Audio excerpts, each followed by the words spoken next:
Welcome back to the channel. Today I'm diving into a full furniture restoration of a vintage 1980s Stagg Tallboy minstrel chest of drawers rescued from the Forest Upcycling Centre. If you're into upcycling, DIY furniture makeovers, faux wood finishes and transforming old furniture with modern techniques, you're in the right place.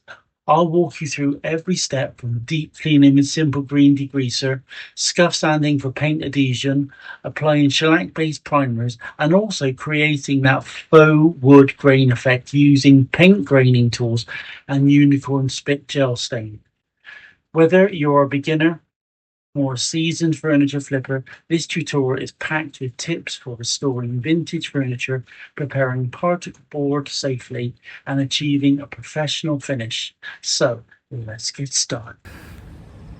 Good morning, guys. I'm attending the Forest Upcycling Centre today, early in the morning, before I go to work.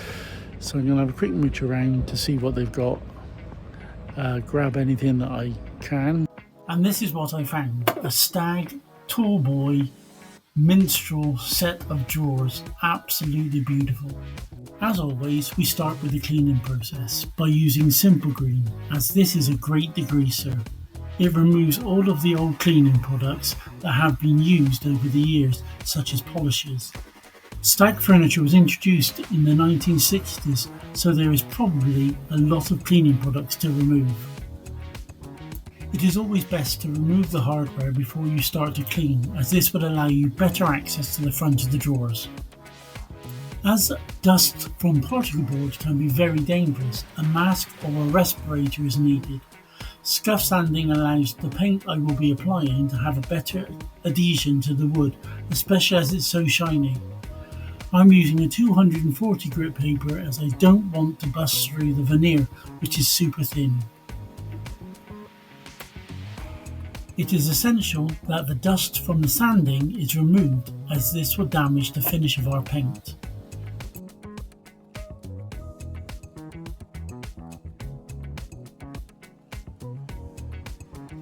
As you can see, I'm using a shellac based primer for this project due to the surface being so shiny. This gives an ultra smooth surface when dry. It also stops bleed through, and as I'm not sure what colour I'm going to paint the body of the cabinet, this will future-proof the project. Shellac paint is very strong, so a mask is recommended, and ensure you're working in a well-ventilated area.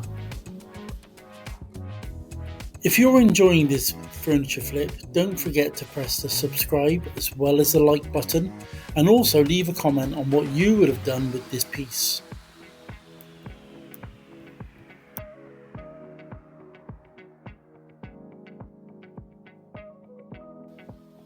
After sanding the veneer on top of the cabinet, I did bust through, so to achieve the look I wanted, I created a faux wood effect by using paint and graining tools which I got from Temu. I applied the tan paint and then dragged the graining tools through the wet paint, which gave the illusion of wood grain.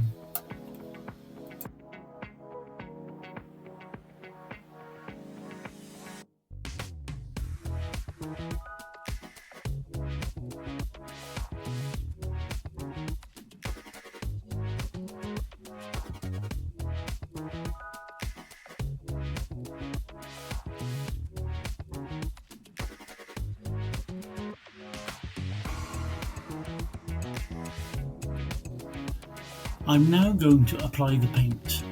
The colour is dark blue from little green. I'm applying this to the edge of the top of the cabinet. This is because I don't want to do this area with the sprayer. As you can see, I have masked off the area that I don't want paint to get onto. I'm using frog tape for this job.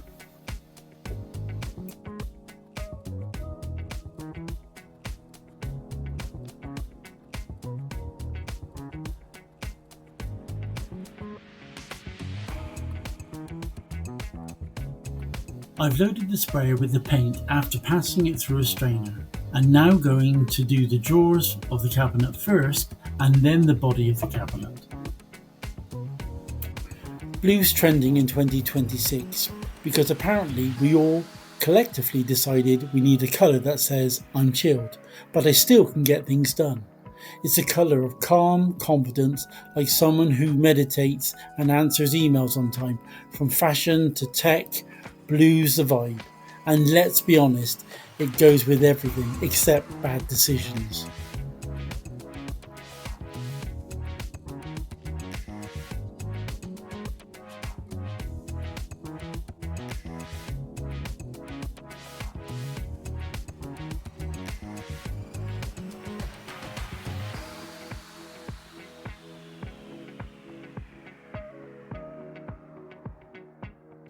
I did the same effect on the legs of the cabinet as I did on the top. I also used the unicorn gel stain to enhance the wood effect. I used an artist brush to go around the edges of the drawers with the blue paint, just to make sure that everything was covered appropriately.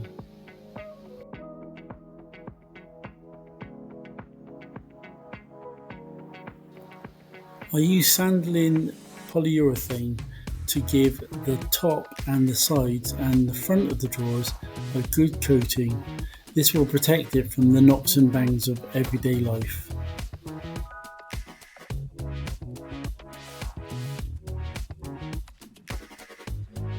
My last job is to add the hardware back to the front of the drawers.